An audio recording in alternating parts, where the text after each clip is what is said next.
사도행전 18장 12절 말씀부터 23절 뜻을 생각하시면서 함께 공독하시겠습니다. 갈리오가 아가야 총독되었을 때 유대인이 일제히 일어나 바울을 대적하여 법정으로 데리고 가서 말하되 이 사람이 율법을 어기면서 하나님을 경외하라고 사람을 권한다 하거늘 바울이 입을 열고자 할 때 갈리오가 유대인들에게 이르되 너희 유대인들아 만일 이것이 무슨 부정한 일이나 불량한 행동이었으면 내가 너희 말을 들어주는 것이 옳거니와 만일 문제가 언어와 명칭과 너희 법에 관한 것이면 너희가 스스로 처리하라. 나는 이러한 일에 재판장 되기를 원하지 아니하노라 하고 그들을 법정에서 쫓아내니 그 당장 수수께레를 잡아 법정 앞에서 때리되 갈리오가 이 일을 상관하지 아니하니라. 바울은 더 여러 날 머물다가 형제들과 작별하고 배 타고 수리하러 떠나갈새 브리스길라와 아굴라도 함께 하더라. 바울이 일찍이 서원이 있었으므로 갱그리아에서 머리를 깎았더라. 에베소에 와서 그들을 거기 머물게 하고 자기는 그 땅에 들어가서 유대인들과 결론하니 여러 사람이 더 오래 있기를 청하되 허락하지 아니하고 작별하여 이르되 만일 하나님의 뜻이면 너희에게 돌아오리라 하고 배를 타고 에베소를 떠나 가이사라에 상륙하여 올라가 교회 안부를 물은 후에 안디옥으로 내려가서 얼마 있다가 떠나 갈라디아와 부르기아 땅을 차례로 다니며 모든 제자를 굳건하게 하니라. 아멘.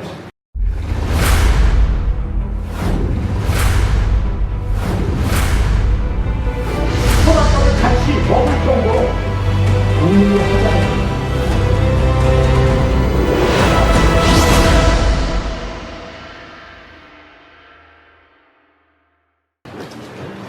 수년 전에 주일학교에서 여름에 중국으로 비전 트립을 갔습니다.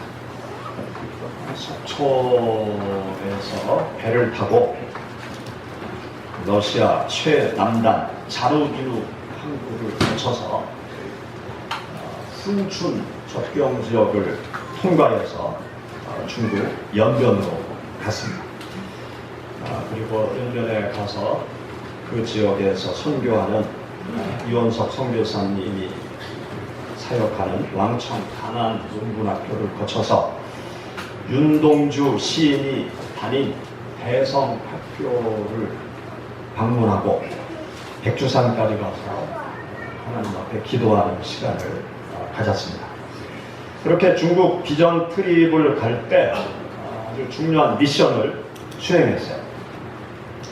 그때 당시 우리 교회에서 파송한 이채준 선교사님이 대전에 있는 신내신학대학 대학원을 다 마치고 이제 중국으로 들어가기 위해서 신학 공부하면서 보았던 신학 서적을 우체국 택배로 중국에 보냈어요. 그런데 한 달 만에 다시 반송이 돼서 돌아왔습니다. 검열에 걸린 거죠. 신학 서적은 중국에 반입이 안 된다. 그래서 그것이 반송이 되어져 왔습니다. 그런데 선교사님이 그 책을 중국어로 좀 갖다 달라고. 그래서 주일학교 아이들, 또 교사님들, 또 권사님들 한 20여 분이 중국 비전 트립을 갈 때 가방에 신학 서적을 10여 권씩 전부 가방에다 다 넣어가지고 이제 중국으로 갔습니다. 그리고 왕청 가난 농군학교에서 사역하는 이제 선교사님이 농기계를 하나 가져다 달라고 택배로 저희 교회로 보내왔어요. 그리고 그 농기계를 가지고 이제 배를 타고 훈춘을 거쳐서 중국으로 갔습니다. 이제 러시아는 무사히 그냥 통과가 됐는데 중국 훈춘을 이제 통과해야 되는 거예요. 그런데 훈춘 접경 지역에서 거기에서 전부 다 이제 소지품을 검색대에 놓고 검사를 하기 시작했습니다. 그런데 그때 주일학교 사역을 하던 우리 강민기 목사님이 농기계를 번쩍 들고 제일 먼저 등치가 한 80kg 이 1m 80 이상 되고 120kg 되는 강주인 목사님이 훌쩍 들고 먼저 간 거예요. 먼저 들어가니까 거기 검색하는 사람이 이게 뭐냐 물어봤을 거 아니에요. 그런데 중국말을 알아야지. 그러니까 멀뚱멀뚱 가만히 있으니까 계속 이게 뭐냐?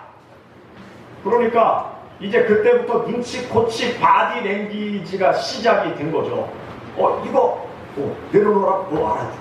내려놓고 이거 열어 그러는데 또 열라는 건지 어떻게 하라는 건지 모르니까 거기에서 이제 강미기 목사님하고 그 중국 사람하고 한참 바디 랭귀지 하면서 이제 답답해 하면서 막 그럴 때 주일학교 애들이 가방을 들고 전부 다 들어간 다음에 그 사람이 답답하니까 연변 조선 한국말을 할 수 있는 조선족 통역가를 불러가지고 그때서야 이제 얘기하니까 뭐 농기계 괜찮아. 그래서 무사히 그 책을 잘 가지고 들어갔습니다. 한 명도 걸리지 않고 선교사님에게 필요한 모든 서적을 무사히 가지고 중국으로 들어간 것이죠. 만약에 그때 발각이 되었다라고 그러면 선교 여행을 하지 못했을 거예요. 입국도 하지 못하고 벌금 물고 쫓겨나고 또 선교사님도 추적이 되어서 여러 가지로 그 어려운 상황이 되었을 것입니다. 그런데 하나님께서 도와주셔서 아무 탈 없이 무사히 신학 서적을 가지고 들어가고 또 중국 비전 트립을 잘 마치게 된 적이 있었습니다. 하나님께서는 하나님의 사역에 동참하는 하나님의 백성들을 지키시고 보호하시고 인도하시는 하나님이 되십니다. 우리가 함께 읽은 여기 본문 말씀에 보면 바울 사도가 고린도 지역에서 1년 6개월 동안 선교 사역을 하다가 어려운 일을 당하게 돼요. 고린도 지역에 있는 유대인들이 끈질기게 바울 사도의 선교 사역을 방해합니다. 급기야는 고린도 지역에 있는 유대인들이 똘똘 뭉쳐서 바울 사도를 총독에게 고발하기까지 이르게 되죠. 이때 고린도 지역을 다스리고 있었던 총독 갈리오, 이 갈리오에 의해서 바울 사도가 어려움을 면하게 된 사건이 우리가 함께 읽은 본문 말씀이에요. 그런데 이 갈리오라는 사람이 예수 그리스도를 믿는 사람이냐? 그렇지 않았어요. 그런데도 이 본문 말씀을 보면 갈리오에 의해서 바울 사도가 위험한 상황에서 아무 탈이 없도록 석방되어지는 그런 상황이 벌어진 것을 보게 되어집니다. 우리 다시 한번 12절 말씀부터 17절의 말씀을 우리 다 같이 읽어보시겠습니다. 갈리오가 아가야 총독되었을 때에 유대인이 일제히 일어나 바울을 대적하여 법정으로 데리고 가서 말하되 이 사람이 율법을 어기면서 하나님을 경외하라고 사람들을 권한다 하거늘 바울이 입을 열고자 할 때 갈리오가 유대인들에게 이르되 너는 유대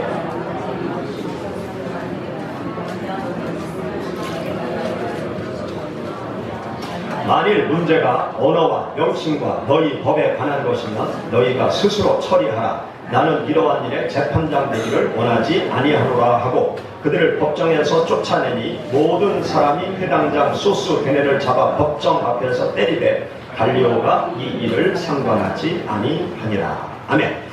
여기 갈리오라는 사람은 예수님을 모르는 사람이었습니다. 로마 관리로서 로마법을 따라서 식민지를 통치하는 그러한 관리였어요. 이때 당시 지중해 연안의 모든 나라들을 로마가 식민지화 시켜서 모든 나라를 다스리고 통치하는 그러한 때였습니다. 그런데 로마가 지중해 연안의 모든 나라를 통치할 때 통치하는 원칙 중에 하나가 무엇이었는가 하면 해당 국가의 종교적인 문제에는 관여하지 않는다. 그러한 원칙을 가지고 식민지 통치를 했어요. 그래서 식민지 통치국의 종교 문제는 그냥 자유롭게 너희들이 원하는 대로 그렇게 종교 생활을 하고 문화 생활을 하도록 그렇게 자유를 주었습니다. 로마 황제의 명령을 거역한다거나 또 국가에 저항하는 일이 아니면 해당 국가의 종교 문화에 대해서 전혀 타치를 하지 않고 자유롭게 내버려두는 그러한 통치 정책을 썼습니다. 이런 원칙을 갈리오는 고수했던 거예요.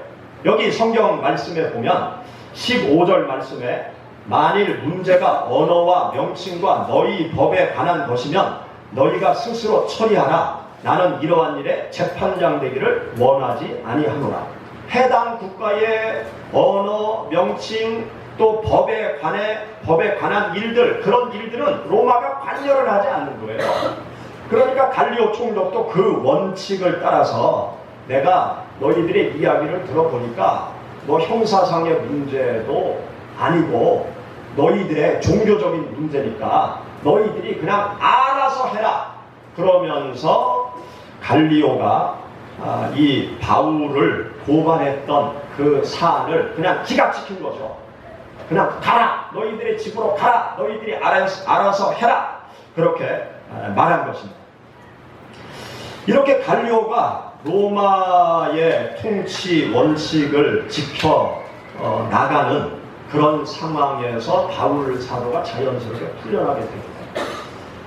갈리오 총독은 전혀 바울을 도와주려는 의도가 없었어요. 그런데 결과적으로 보면 하나님께서 갈리오 총독을 통해서 바울 사도를 보호해 주신 그러한 결론에 도달하게 된 것입니다. 하나님께서 로마 총독을 통해서 하나님의 일을 하고 있는 바울 사도를 보호해 주신 것이죠. 하나님께서 바울 사도가 계속해서 복음전도 사역을 할 수 있도록 하나님께서 상황 속에서 인도해 주신 것입니다.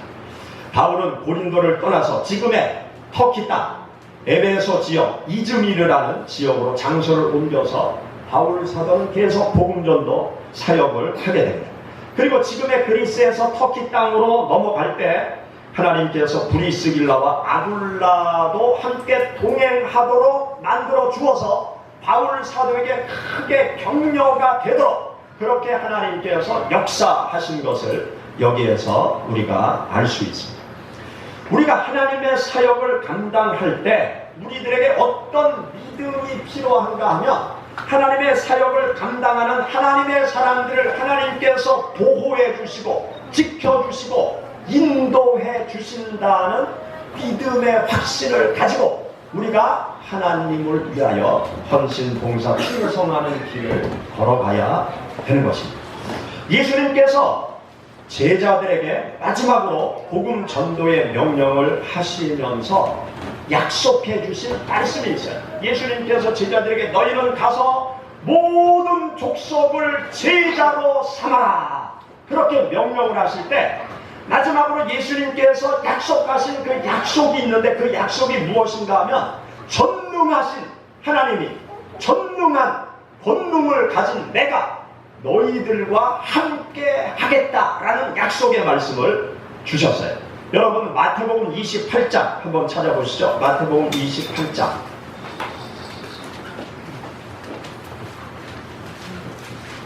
마태복음 28장 19절 20절 말씀 우리 다 같이 읽어보시겠습니다. 그러므로 너희는 가서 모든 민족을 제자로 삼아 아버지와 아들과 성령의 이름으로 침례를 베풀고 내가 너희에게 분부한 모든 것을 가르쳐 지키게 하라. 볼지어다 내가 세상 끝날까지 누구와 항상 함께 있으리라. 너희와 나와 함께 있겠다. 복음을 전하는 하나님의 명령을 받드는 하나님의 사람들과 하나님께서 영원히 함께 하시겠다. 그렇게 약속의 말씀을 주신 것입니다. 우리가 하나님을 섬겨나갈 때 이 믿음이 있어요. 주님께서 우리들에게 약속하신 약속의 말씀에 대한 믿음, 내가 주님을 위해서 헌신하고 봉사하고 충성할 때 하나님께서 나를 도와주신다, 나를 지켜주신다, 나의 길을 인도하신다 라는 믿음의 확신을 우리가 가져야 되는 것입니다. 러시아 연해주에서 선교 사역을 하는 이원석 선교사님에게 갔을 때 어려운 일을 당했어요. 봉사하는 분들을 위해서 삼겹살 파티를 열어주려고 중국인이 운영하는 시장에 가서 삼겹살을 사고 야채를 사고 그리고 포토 트럭에 짐을 싣고 출발을 했어요. 그런데 1km도 가지 못해서 포토트럭, 6인승 포토트럭 오른쪽 앞바퀴가 펑크 나는 거예요. 그래서 길가 공터에 차를 세워놓고 저하고 그 연해주에 있는 이원석 선교사님하고 다운교회 목사님하고 앞바퀴를 교체하려고 셋이 매달려서 바퀴를 빼는데 바퀴가 안 빠지는 거예요. 그래서 아주 용을 쓰면서 바퀴를 빼고 있는 새에 포토트럭 왼쪽 뒷문을 열고 차 안에 있는 것을 다 누군가가 훔쳐가버렸어요. 그래서 경찰에 신고했어요. 경찰에 신고하니까 1시간 후에 경찰이 오더라고요. 그리고 애매한 우리들만 붙잡아서 새벽 3시까지 조서를 뿌리더라고요. 그리고 2시간 달려서 숙소로 돌아와서 잠깐 눈 붙이고 포토트럭 타고 또 블라디보스토크까지 4시간 동안 달려와서 민박집에서 하룻밤 자고 그 다음날 영사관에 가서 임시 여권 만들어가지고 한국으로 돌아왔어요. 근데 민박집에 가니까 그 민박집 사장님이 그러더라고요. 어디에서 절도를 당했냐. 그러니까 그 우수 리스크에서 절도를 당했다. 그 우수 리스크라는 지역이 연해주 우수 리스크가 그 고려인들이 많이 살아요. 그래서 한국에서 우수 리스크의 고려인 그 회관을 크게 져주고 한국문화센터 역할을 거기서 하더라고요. 그 우수 리스크에서 절도를 당했다고 하니까 거기가 우범지역이라고. 또 영사관에 가서도 여권 어디서 분실했냐. 그래서 그 우수 리스크에서 절도 당해서 다 잊어버렸다. 그랬더니 뭐라고 얘기하는가 하면 거기 아주 그 절도범들이 많다 이거예요. 그런데 그 선생님들 몸 안 다친 것만 해도 다행이라고. 이 러시아 절도범들은 어떤 놈들은 총을 가지고 있어서 괜히 부딪혔다가는 큰일 나는데 그냥 아무 탈 없이 잊어버린 게 다행이라고. 여권은 우리가 금방 만들어 줄 테니까 걱정하지 마시라고. 근데 여권 뭐 1시간 안에 다 만들어 주더라고요. 그런데 그때 그 영사관에 근무하는 한 분이 명함을 주더라고요. 이제 목사들이라고 그러고 선교사님이라고 그러니까 명함을 주는데 그 영사관에서 법무 담당을 하는 법무 담당 팀장이에요. 그런데 이분이 자기가 장로라고 서울에 있는 어떤 교회에서 장로 장립을 받았는데 원래 법무부에 소속되어져 있는데 제가 선교를 하고 싶어서 이 외교부로 파견 근무 신청을 해서 우즈베키스탄에서 3년 근무하고 그해 1월에 블라디보스토크로 왔대요. 그러면서 선교사님 뭐 법적으로 문제가 생기고 법적으로 도움이 필요하면 언제든지 저한테 전화 연락을 하시면 제가 도와드리겠습니다. 그분이 그 장로님이 그렇게 이야기를 하시더라고요. 그래서 그때 그 어려운 일을 당하면서 야, 왜 이렇게 어려운 일을 당했나. 근데 지나고 보니까요, 다 하나님께서 합력해서 선을 이루셨더라고요. 위험한 상황에서 하나님께서 하나도 목 다치지 않도록 그렇게 해주셨고, 또 선교사님이 사실은 그 우수 리스크에 가서 은행에서 건축에 필요한 돈을 찾아왔거든요.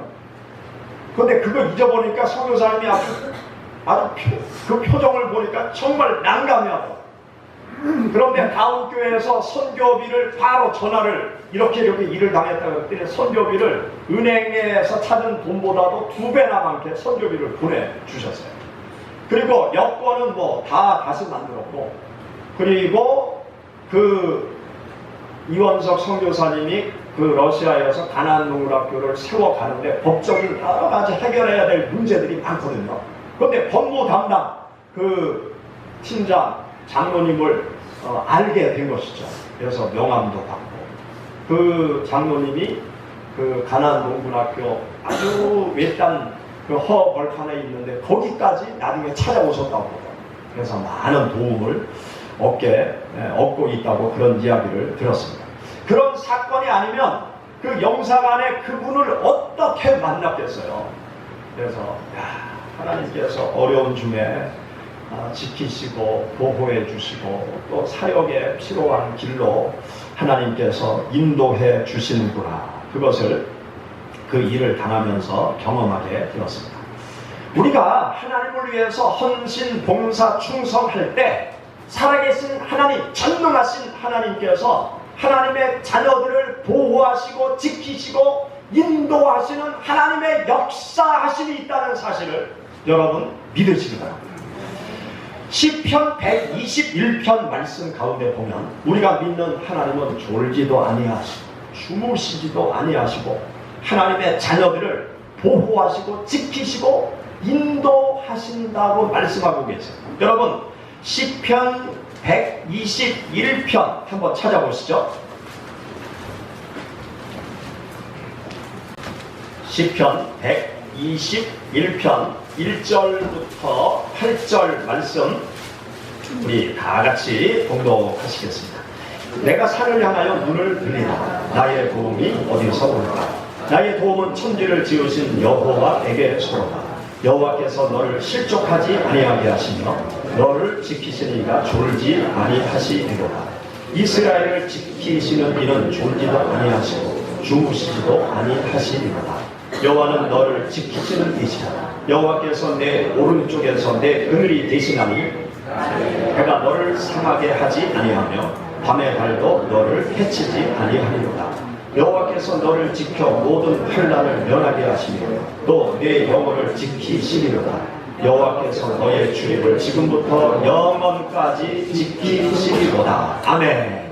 여기 보면 하나님은 졸지도 아니하시고 주무시지도 아니하시고 하나님의 백성들을 불꽃과 같은 눈으로 지키고 보호하시고 인도하시고 모든 환난을 면하게 해 주신다. 그렇게 말씀하고 계세요.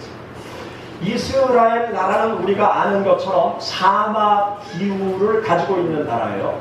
지금과 같은 이 한여름이 되면 막 40도 이상 장렬하는 태양빛 아래에서 생활을 할 수밖에 없는 아주 뜨거운 그러한 나라입니다. 그런데 습도가 거의 없기 때문에 참 신기한 것은 그늘에만 들어가면 너무너무 시원한 거예요. 옷을 벗으면 뜨거운 태엽병 때문에 견딜 수 없는데 옷을 입으면 오히려 시원해요. 그래서 이 중동 사람들은 그냥 머리부터 휙 감고 다니잖아요. 아이고 더워서 어쩌. 그런데 더 시원해요. 그렇게 햇볕을 가리기만 하면 습도가 없기 때문에 아주 쾌적해서 그늘 속에만 들어가면 시원한 거예요. 여기 성경 말씀에 하나님께서 내 오른편에서 그늘이 되어주신다 말씀하고 있죠. 이스라엘의 성전은 동쪽을 향하고 있습니다. 그래서 동쪽을 바라보면서 오른쪽이 남쪽이죠. 동쪽을 바라보면서 오른쪽이 남쪽이에요. 이 오른쪽에 하나님께서 그늘을 만들어 주시겠다. 태양이 남쪽으로 조금 기울어서 움직이잖아요. 그런데 태양이 움직이는 쪽으로 오른쪽에 하나님께서 서 계시고 시원한 그늘을 만들어 주시겠다. 이 세상을 살아가면서 나의 삶의 그늘을 늘 내 오른쪽에서 그늘을 만들어 주시면서 나와 함께 움직이시는 분, 그분이 여러분들이 믿는 하나님이신 줄 믿으시기 바랍니다. 하나님께서 늘 그늘을 만들어 주시는 거예요. 졸지도 아니하시고 주무시지도 아니하시고 늘 불꽃과 같은 눈으로 하나님의 백성들을 지키시고 보호하시고 하나님을 위해서 계속 충성하고 봉사할 수 있도록 우리를 지키시고 인도하시는 분이 우리가 믿는 하나님이십니다. 여러 해 전에 주일학교 여름 성경학교를 전라북도 문장산 휴양림에 가서 여름 성경학교를 했습니다. 그런데 그때 문제가 많이 생겼었어요. 첫 번째 문제는 그 문장산 휴양림을 교회 집사님을 통해서 단체 숙소를 미리 우리가 뺀 거예요. 그런데 요즘 그 휴양림 예약하는 게 전부 다 인터넷으로 하잖아요. 그런데 저희가 집사님을 통해서 먼저 그 단체 숙소를 뺐어요. 그런데 문제가 터진 거예요. 전주에 있는 어떤 교회에서 그 단체 숙소를 사용하려고 인터넷 예약 오픈이 딱 되는 시간에 들어갔는데 벌써 나가버린 거예요. 그러니까 산림청 홈페이지에 항의성 글을 올린 거예요. 그러니까 난감한 상황이 됐잖아요. 그래가지고 집사님이 그런 이야기를 저한테 해 주셔서 그 전화번호 좀 달라. 그래서 제가 전주에 있는 교회로 전화를 해서 전화해서 대전에 있는 교회인데 죄송하게 됐다고 저희 교회 아이들이 여름 성경학교를 하려고 교회 집사님이 산림청에 빌려서 미리 이렇게 했으니까 좀 양해해달라고. 그랬더니 정말 감사하게 그러면 뭐 저희가 내리겠습니다. 다 교회에서 하나님의 일을 하자고 하는데 괜찮습니다. 그러면서 금방 내려주셔가지고 문제가 크게 확산되지 않았어요. 그런데 수련회 성경학교 진행하는 중에 또 사건이 터진 거예요. 성경학교 하는 둘째 날 제가 이제 성경학교를 어떻게 하나 하고 가 보았습니다. 그리고 점심을 먹고 잠깐 차에서 쉬고 있는데 갑자기 쿵! 쿵! 빵! 하는 소리가 나요. 그래가지고 전쟁이 일어나나. 그래 창문을 열고 후다닥 바깥으로 나와서 보니까 이 단체 숙소 식당이 있는데 식당 위에 또 숙소가 있어요. 한 10m 꼭대기에 숙소가 있는데 그 위에 주차장에서 차가 한 대가 굴러 떨어진 거예요. 굴러 떨어지면 우리가 단체 숙소가 있는데 이 단체 숙소하고 뒤에 축대산 그 사이에 갤로퍼가 머리가 꽝 쳐박혀 있는 거예요. 그래서 딱 가서 보니까 어떤 아주머니가 문을 열고 나오더라고요. 그리고 2층에서는 그분 시어머니 같은 분, 남편 같은 사람이 내려와가지고 이제 난리가 난 거예요. 그 얘기는 제가 생략하고 난리가 났어요. 그런데 가만히 보니까 이게 위에서 아래로 떨어졌는데 아주 희한하게 떨어졌어요.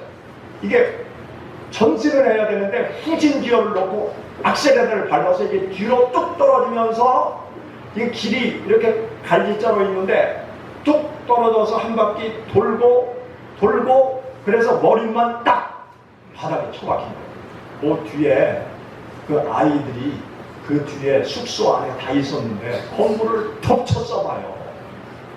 어떻게 됐나. 교회도 큰일 나고 교회 집사님도 난리 난 거 아니에요.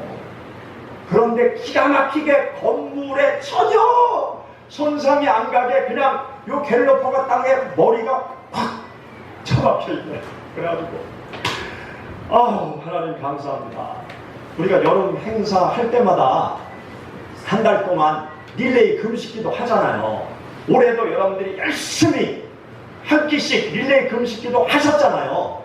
그 기도가 힘이 있더라고요. 여러분들이 열심히 여름 행사를 위해서 안전하게 은혜 가운데 진행되도록 우리가 매년 하나님 앞에 기도하니까 그 위험한 상황 속에서도 하나님께서 지켜주시고 보호하시고 인도하시는 그런 은혜를 경험하게 되었습니다.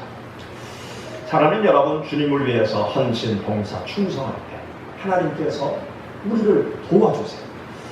평안과 축복을 주시는 하나님을 위해서 더욱더 헌신, 봉사, 충성할 수 있도록 하나님께서 우리를 지켜주시고 인도해 주시는 그 하나님의 은혜를 경험할 수 있습니다. 여러분 혹시 어려움 가운데 계신 분이 계십니까? 어려움을 빨리 벗어나는 방법, 하나님을 위해서 헌신, 봉사, 충성하자. 그러면 하나님께서 쓰셔야 되니까 그 어려운 상황을 빨리 벗어나게 해 주실 거예요.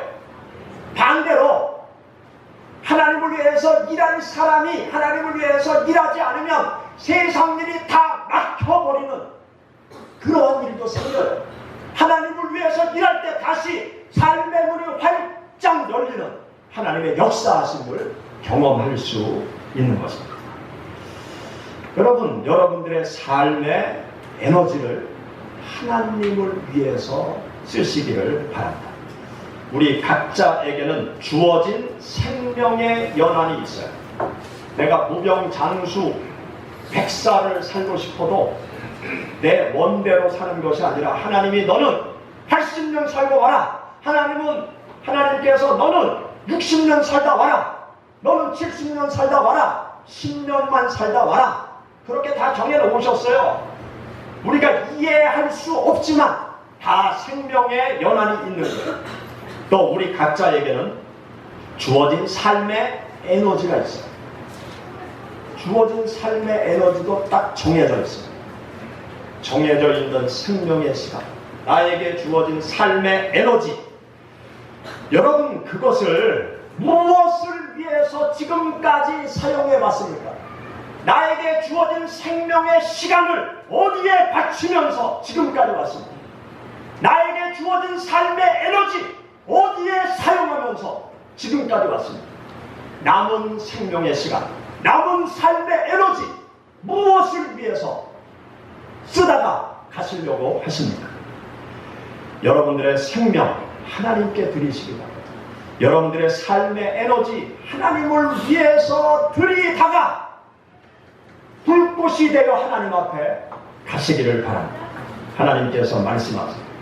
모든 육체는 풀과 같고 모든 영광은 풀의 꽃과 같으니 풀은 마르고 꽃은 시들어 오직 하나님의 말씀은 영원하니라.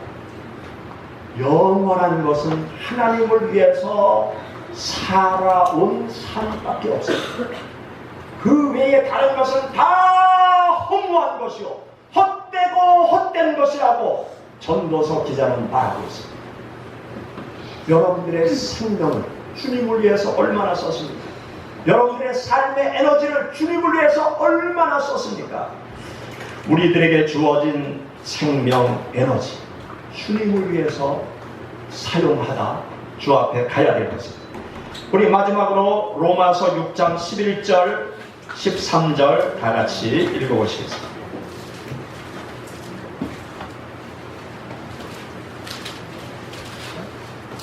로마서 6장 11절부터 13절 다 같이 읽어보시죠. 이와 같이 너희도 너희 자신을 죄에 대하여는 죽은 자 그리스도 예수 안에서 하나님께 대하여는 살아있는 자로 여길지어다. 그러므로 너희는 죄가 너희 죽을 몸을 지배하지 못하게 하여 몸의 사욕에 순종하지 말고 또한 너희 지체를 불의의 무기로 오직 너희 자신을 죽은 자 가운데서 다시 살아난 자 같이 하나님께 드리며 너희 지체를 의의 무기로 하나님께 드리라. 기도하겠습니다. 기도할 때 하나님 나의